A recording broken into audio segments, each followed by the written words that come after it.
All right, now we are doing the flat dumbbell chest flies. Now, a few things to make sure, as always, you are maximizing the contraction on the chest and minimizing injury, as always, starting off with a solid foot base to create stability and balance, right?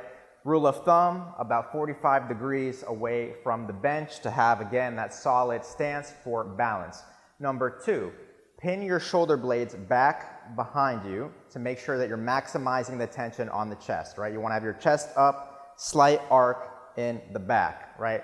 Number three, when you're doing the movement, you want to pretend almost like you're hugging a tree, right? So you're going to come down to each side of your chest, and as you're hugging a tree, you're going to bring the dumbbells back together and squeeze the chest at the top. Now, one quick tip of what I personally do, and it's whatever you're comfortable with, but I feel like this helps to put less stress on my shoulder while maximizing the tension on the chest, is that when I come down, instead of coming straight down, I actually rotate the wrists at the bottom of the movement, almost as if I'm doing a press. And then as I come up, I rotate the wrists back so that the palms are facing each other, and then I touch the dumbbells together. So again, I come down slowly, rotating the wrists into a press, and then I press up, coming back into that starting position to minimize stress on the shoulder and the rotator cuff, and maximize the contraction on the overall chest.